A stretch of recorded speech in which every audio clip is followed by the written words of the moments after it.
and let's move straight into our last panel before the lunch break.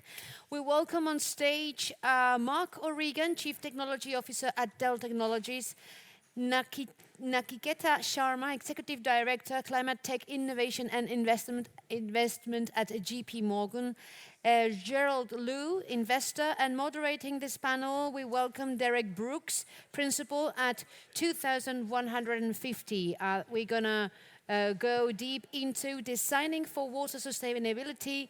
Can we make data centers water neutral? Welcome to the four of you, and the floor is yours. If people on the left side of the room would like to move on the other side, it's the right time to do so. Thank you very much. All right. Sorry. Thanks.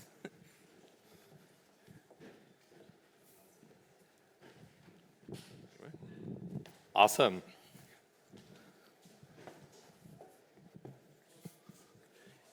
Well, thanks everybody for joining us today. I think that was a really good intro to this topic coming from the previous speaker. I'm Derek. I'm a principal at 2150 VC. We are a sustainability VC fund based in Copenhagen and in London, investing in the intersection of the built environment and the physical world, industry, and AI. We're joined by a diverse panel of investors, corporates, technologists to talk more about the question of sustainability in data centers with a focus on water. And as the previous speaker mentioned, water is two of the limiting factors when it comes to consumption in data centers. I think by 2027, the amount of water consumed by data centers in the world will be 6 times the size of the water consumption of Denmark today. So I think this is a really timely topic. So I would like to start off maybe with an introduction. If Gerald, Nachi, and Marc, if you could all start with introducing yourself, kind of your experience with the topic and the perspective that you're bringing to the panel today. Sure. Good afternoon, everyone. My name is Gerald Loo. I'm an investor in sustainable solutions and decarbonization technologies. My background is in growth stage investing. So most recently, I was part of the founding investment team at a growth equity fund based in London, which invested across physical assets, the real economy, in projects and in technologies, both in Europe and also in North America, including in the data center value chain and in resource efficiency themes. So very relevant for today. Perfect. Am I audible?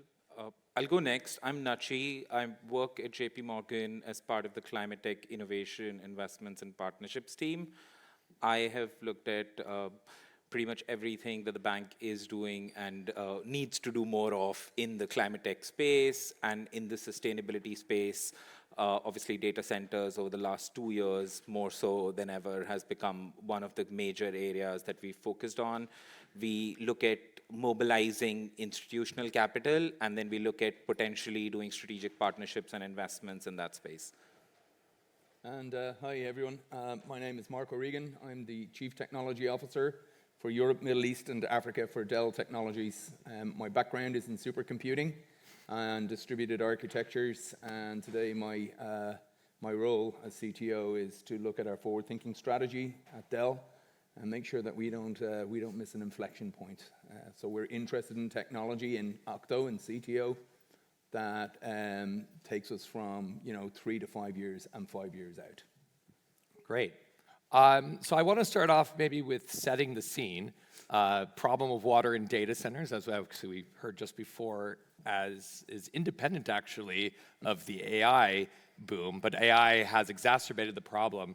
Marc, maybe from your perspective at Dell, could you talk a little bit more about what is the problem that we're facing in data centers today, and what is the constraining factor in water? Yeah, absolutely. So data center and power consumption and PUE and AUE, as we know it now, has been pretty much close to everything that I've been doing for the last 20, 25 years.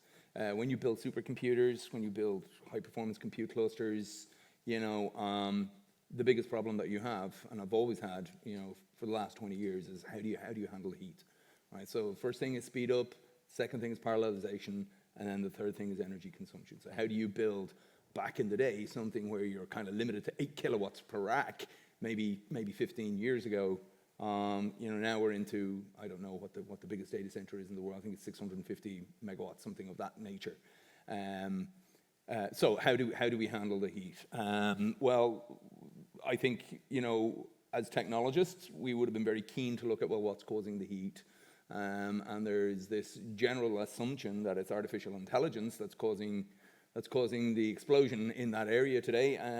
I would argue, yes, it is. It's the AI workflows and workloads that are pouring through the compute, but it's actually the compute and the chillers and the other elements related to the data center ecosystem that is causing heat. So how do we actually deal with that? And where we've landed today is, at least from an interim perspective, I would say, and I'll get back to why I say interim in a moment, is we handle that with water, right? So we look at water in the data center, water outside the data center, how we get the appropriate amount of water into the data center when we need it, and how we do that effectively and safely. So we're very concentrated on how we do that. So everything from,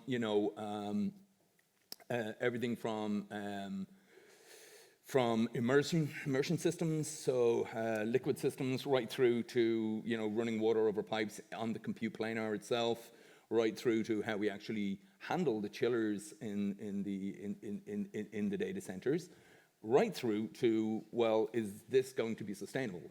Should water be near a data center at all if we can help it?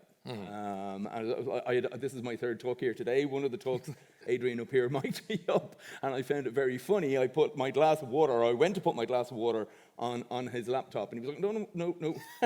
And what, simply, you're talking about one small little computer with one silicon chip on it. Now, when you're talking about like tens or hundreds of thousands of silicon and water,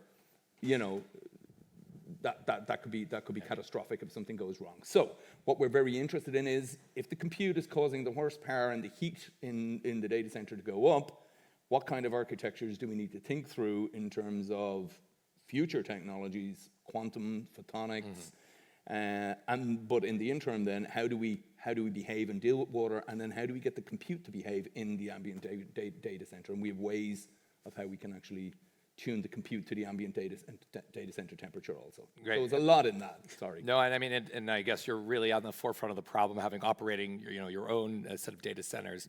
Yeah. I mean, we'll get deeper into this in a moment. I guess, Nachi, from the perspective, the research that JP Morgan is doing across the sector, how would you look at the landscape of solutions that are currently out there, and where is really investment going today? Perfect. So I think you can divide the landscape broadly into two kinds of technologies, as I would like to think of it. One is the cooling technologies, and we've talked about direct chip cooling, we've talked about immersion cooling, we've talked about hybrid systems, we're seeing a comeback in refrigerant-based systems. And to your question, where is the money going? And I speak of this both from a cooling, but also a wastewater management, treatment, upcycling, recycling water, just water management overall. So all of these technologies, funnily enough, money is going into all of them, which is, again, a great sign. I think year over year, probably, and you would probably be more familiar with some of the early stage and the growth stage numbers, but we've seen like anywhere between 40 to 45% increases year over year in the amount of funding that is going into this. The amount of overall funding also going into liquid cooling based data centers, we've seen go up by 50% over air-cooled data centers, which was the legacy and the leading technology. So air-cooled data centers, we're seeing growing by 15%. Water-cooled, we're seeing growing by 50%. So a lot of money is being generated both from the equity side, where I talked about the equity fundraisers increase, but also in terms of actual deployments, actual contracts that are being put out there. And I think it's about suiting the needs of the data center, more so in terms of where it is being located, what are the permitting requirements, what can you realistically get through governments at this point in time? Because again, it is a hot topic, right? Data center, water usage in data centers.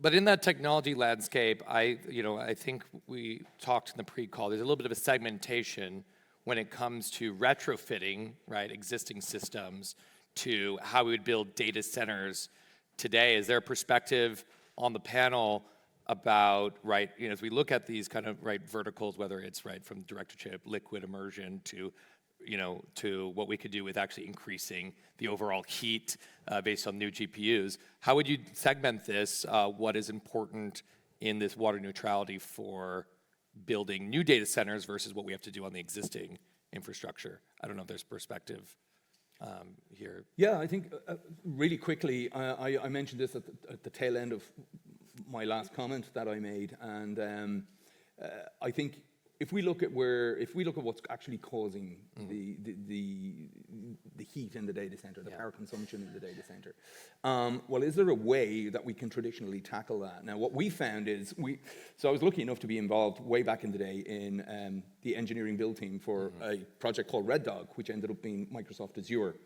The reason I was there was because of my, I guess, expertise in supercomputing and distributed architecture. So how do you handle compute at scale? How do you think about things like, zoning and all of that sort of stuff? But how do you do distribution, and how do you handle heat? So this has been talked about all morning at this event in LZ1 in Dublin. We take the heat through the piping system, and we funnel it out the back of the data center, and we purify the water, the drinking water, for all of the citizens of North and West County Dublin. And so that's another way of renewing, right? Like distilled almost, right? Yeah. So exactly. So we're figuring out what it is that we want to do with the heat, and then we're utilizing that effectively. On the compute side, we kind of had to think about, well, if we're putting these computer at, exascale into these architected data centers, some of the biggest data centers on the planet, well then, we're going to have to take componentry elements out of it. That was the first thing that we had to do. So we measured everything against the DIMM in the computer, and then we took out VGAs and other things, and we concentrated on density. So we took something that maybe was designed to have 2 central processing units in it, and we packed, in some cases, 11 to 15 central processing units into these things, which were 1U high. And then we scaled the jobs across all of these computers. The interesting thing about the computers was we were able to build them, because we drove such efficiency at the engineering table, we were able to build them where we could bring the ambient temperature of the data center up to between 45 and 53 degrees Celsius. So we had sustainable ambient temperature in the data center, and we were able to shut down the chillers and the crack systems that were eating like a gargantuan amount of energy. So essentially killing 2 problems in one, right? Exactly.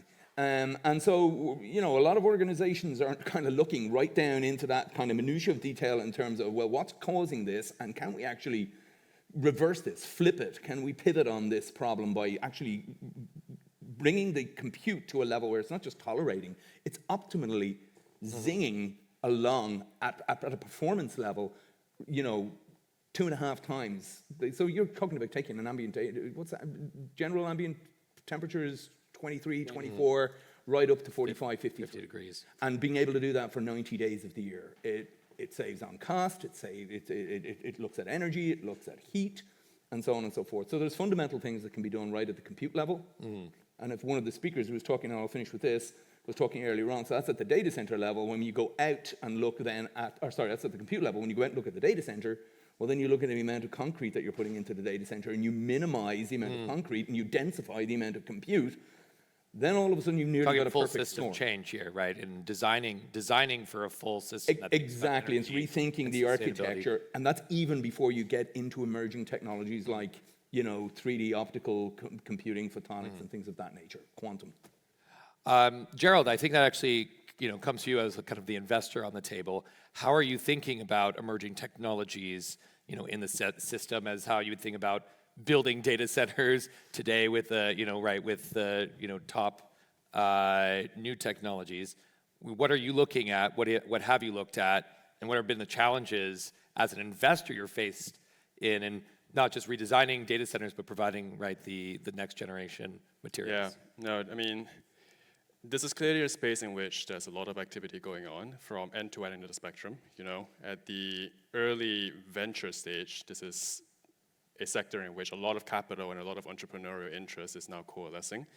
I think from a growth and scale-up investors' perspective, where folks have been most focused has been on trying to find levers which are most de-risked, most proven, which already have some deployments in the field. And that relates to trying to displace the reliance on traditional air cooling, on evaporation methods. So it's a lot of what we heard in the previous session about, liquid cooling pathways, whether it's immersion cooling, direct-to-chip, closed-loop systems. Those are all themes which growth and scale-up funds are taking a very keen interest in today. But I think it's also important to talk about where data centers are now intersecting with emerging infrastructure managers. A lot of the water treatment and transmission networks on the continent and in North America are mature, they're legacy systems.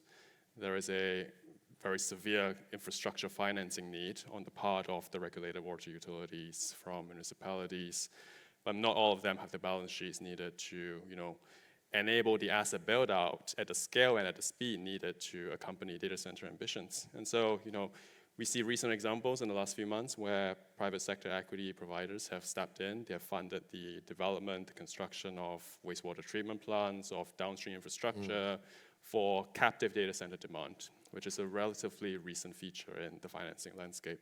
So there is a very critical need for capital providers, and we see investors stepping up to fill the gap. I think to your point about what the challenges are to financing, ultimately this is a hardware play, and I'm of the strong conviction that in scaling hardware, it's not necessarily the best technology which will win the market. We often look to which are the players which not only have the best kit, but have the most units already deployed in the field with real operating data, with operating hours, which achieve the unit economics which they set out to do, which deliver on time and on budget. Those are the credentializing factors which de-risk the company, which prove our technology, and which lower the cost of capital for follow-on investors. Yeah, and I think you also are touching on that if you're not just focused on the best technology, it's also that we need corporates, we need infrastructure investors, we need governments to actually agree on direction and what you're going to use, right? What's live and what's trusted. And when it comes to emerging technologies, at least from the early investor perspective, you get really, really excited about great techno-economics, but if you haven't seen it live in the field for 2 to 3 years, I mean, this could be anything, right? And that it's scalable and that you have the materials to go and build it at scale, it's not really valuable to anyone on the ground. Nachi, I would love to also get your perspective of like where, maybe JP Morgan sits kind of in thinking about the capital stack that needs to, be deployed both on developing the technologies, bringing into the important corporates that have to deploy them on the ground. What is the perspective from an institutional finance? So from an institutional finance, to what Gerald was also mentioning, there's a lot of, I would say, infra capital looking at this space, going into this space. There's a lot of strategic activity, especially on the equity investment side that is going into this space, which is, again, new for this space. I think we've seen a lot of transactions happen in that, and those strategics are actually working with these, I would say, earlier stage companies that they would not have traditionally worked with in deploying data centers. To Gerald's point, or I think maybe it was you who mentioned that a lot of these technologies are working together. So you're talking about closed loop systems with wastewater, and all of that together with an investor coming in is where the likes of a bank like ours would probably look at those transactions. I think data centers, in sort of funding data centers, one of the big things was always reliability. One of the big things was always power usage and the sort of PUE calculations. But I think now more so than ever, water usage, what is the overall plan? How does it abide by the regulations? I think EU has already put together some level of disclosures package requiring companies to, requiring operators to disclose their water usage effectiveness. We're expecting, I think some US states have done it, but we're already sort of following those frameworks, working with the sort of best-in-class technologies to actually also, it's one thing making those commitments and sort of, publishing a number. And the other thing is your bank or your lender, because we're at risk. So we actually need to work with third-party auditors in that space to be able to verify it independently. And all of that is happening today. Yeah, I mean, besides the economic efficiency of having a closed-looped water system, not overusing water, not using energy, I mean, what are the public sector, I would say, regulatory risks towards water? I would ask the, panel, like, are corporates, responsible, and properly regulated to make sure that they're not drawing too much on resources, that they're not polluting? Is this a tragedy of a commons issue, or is it something that is like a real, is also a real regulatory threat? I think it's a very live subject as we speak, right? Nachi brought up some of the themes, but I think regulators are finally starting to crystallize around what good looks like for water in data centers. We're seeing a shift from voluntary disclosures around water accounting to mandatory reporting. You mentioned the example of TFND, the Task Force for Nature-Related Financial Disclosures. So now companies of a certain size have to provide detailed reporting on their water withdrawals, on their recycling ratios, on downstream metrics. And that's a relatively new framework, right? And so I think the theme of emerging frameworks trying to improve transparency, encourage standardization, promote accountability across the industry, I think that's a trend we expect to see continue. Yeah, I would agree. I think we've been slightly slow to start from a regulatory perspective, but yeah, there's definitely an uptick on that. We've certainly seen that.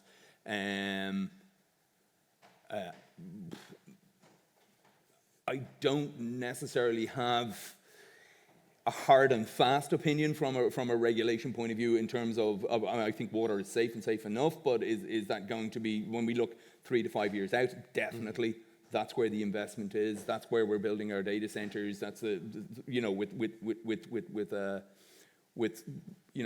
water of some type actually, within or outside or between the data centers having an impact.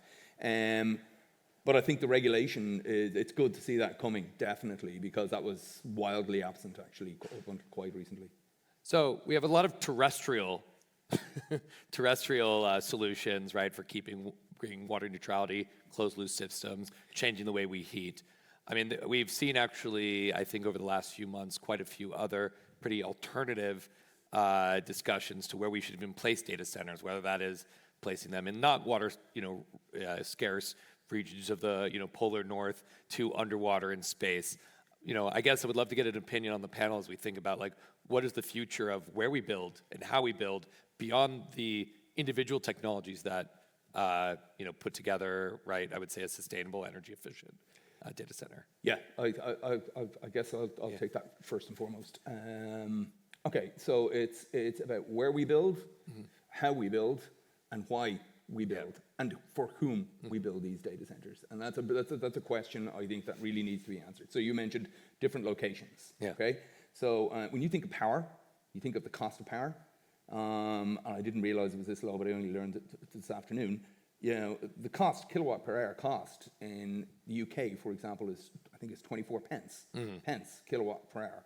The cost for kilowatt per hour in Norway is 2 cents. Yeah. Right, that's a dramatic difference. Right, so there's going to be a huge cost leaning into, well, I'm not putting my data center right outside of Hounslow. I'm actually going to put it right outside of Oslo. Yeah. And then there's the other natural elements that need to come in. So you're right about fresh air, free air cooling, which we've kind of relied on. It's still predominantly the de facto, but it's moving toward water now because these data centers, as they start to scale in terms of their megawatt capacity, it just won't cut it anymore. And I totally agree with that.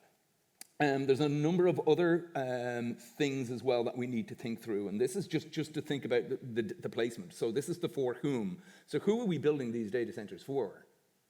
All right, so these are for the big providers of artificial intelligence. Now, there's a number of things that we need to think through in here in terms of AI. So you mentioned, Gerald, I think that this is a hardware problem that we're trying to solve. In many degrees it is. When I talk about artificial intelligence, it's an entire ecosystem. Yeah. So there's an upstairs, downstairs conversation that needs to be had. Upstairs being the applications and the models and the functions of artificial intelligence, the mathematics and so on and so forth. Downstairs being the infrastructure to power all of that. So if you listen to what industry are saying, if you listen to IDC and McKesson and Gartner, they're saying that everything is going to eventually move towards the edge, where the event is happening. So if you think technically about a round-robin trip to a data center, let alone a public cloud platform, you're going to incur anywhere between 50 and 300 milliseconds round-robin. That's not going to cut it. And in a world where we're focused more on inference, right? I mean, people want reliability and they want performance now. And you mentioned sovereignty a little bit earlier on as well, which I'm going to bring back into this. So there's a number of different questions and considerations that we have to think about when we're thinking about where we want the AI to be, what it is we expect the AI to do, and who has the level of control and governance and compliance and policy over that AI where it's either built or consumed. So medium to long term, I think there's a very important consideration that needs to be had if you're looking at what the analysts are saying. If they're saying anywhere between 75 and 80% of all new digital services or cognitive services are going to be out at the edge, well, then that's where the compute is going to be. And guess what's causing, it's not the AI per se that is causing the energy problem, it's the compute. Exactly. So there's an architecture problem in here, there's a latency problem in here, there's a sovereignty problem in here. So if you look at hyperscalers, and I'm just using hyperscalers as an example, but if you look at any public platform, you've got that latency problem, but you've also got a data locality problem, whereby they simply just can't achieve it.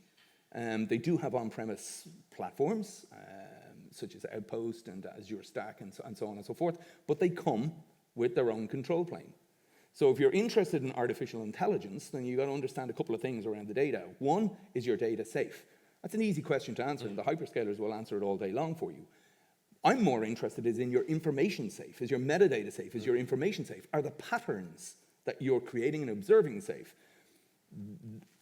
That's a much, much more interesting conversation. So where the data is, how you're consuming it and where you're consuming it, and where the future of, I guess, for the likes of Gerald and you, is around where the future investments might be.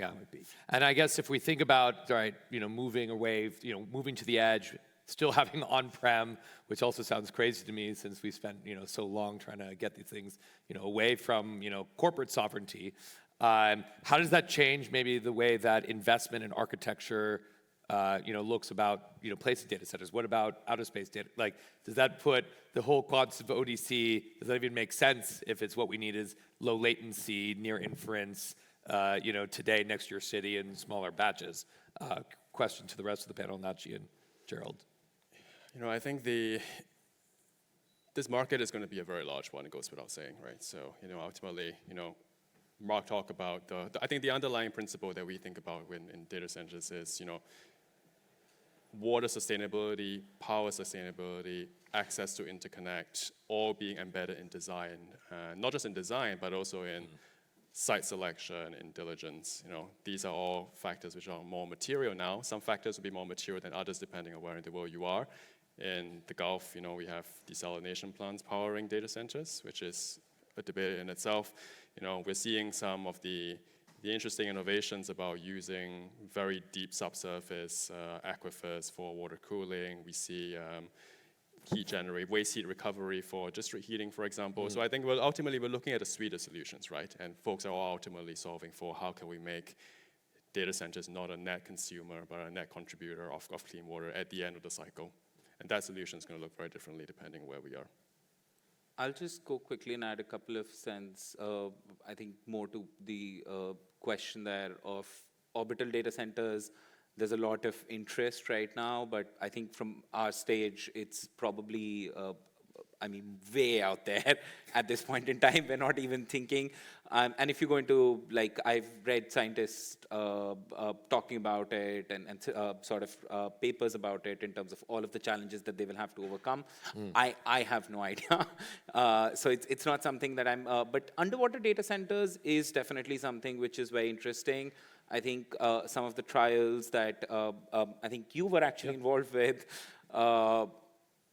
were successful, and now we're already in discussions. We have some proposals for financings that are coming to us on the underwater data center side. There's also a lot of very interesting data coming from China, because when we asked these the financiers and these infra funds coming to us with those projects, we were like, where is all this data coming in from? So it's from some of the projects that have been done in the West, but also now more so like a lot of good data on underwater data centers coming from China. So if there's one big trend that I see, I'd say in the next 5 years, it could be underwater data centers. Yeah. Quickly, and then I'll get to exactly what it is you asked about. I agree on the China thing. I think it's very interesting when you look at the West and what China are doing. Extraordinarily interesting. Even the way the Chinese handle artificial intelligence and how open it is and how collaborative it is. You know, their models are all open source. West models are all closed, proprietary. Anyway, that's an interesting thing, and I agree. There's a lot coming out of China that's very, very mind-blowing. I'm very interested in that. Orbital data centers, so space-based data centers. I can give you 10 reasons why you would definitely think about putting stuff up into space, and I can give you about 15 to 20 as to why you shouldn't, right? And they fold into everything from, like, computers cause heat. Heat, from a physics perspective, doesn't really work well in space, right? So if you get trapped heat, then you've got to live with it and you've got to deal with it and you've got to figure out how you. So that's the problem. There's you know, things like orbital debris.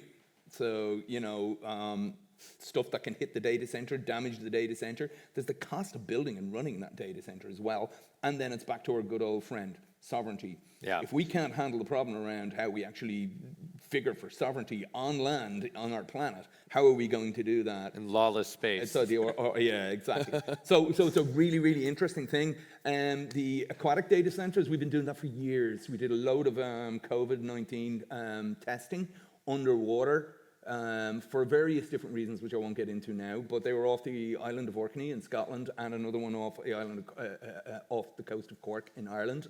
Our original collaboration was actually on a platform with Microsoft, which we put off the coast of LA, and that was a hybrid platform. So this is when we looked at tidal energy, and we pulled something like 58% tidal energy, and the rest then we latched onto the LA grid and pulled that on. That was a real success for us. So we've been building modular and micro data centers for years. Lights out data centers. They're another very, very interesting concept when you think about taking the PUE right down and distributing it across, you know, terrains like desert or up into, you know, areas of North Finland and so on and so forth. So you're already getting the natural resources that are, you know, that are taking the internal and ambient temperature from for the data center to where it needs to be, and then you're consuming much, much less power in there anyway by the way it's built. So there's a lot of different things. And again, as I said, and I'll leave it on this, that's even before we get into emerging technologies like photonics, 3D, optical and stuff. Yeah, I think, you know, this has been an awesome panel. Thanks, guys, for joining me. And I think I can, you know, if I just summarize, right, this panel was about water sustainability, but we are really looking at full stack infrastructure change across the AI stack, right? This is transformational, and we need to think about a concept, you know, the full conception from planning, technology to deployment, and it's not just water, it's energy, it's materials, and it's actually, right, probably the future of industry. So thanks for joining us today, and thanks for listening in, and great to conclude on a good note. Thanks, Derek. Thank you. Brilliant.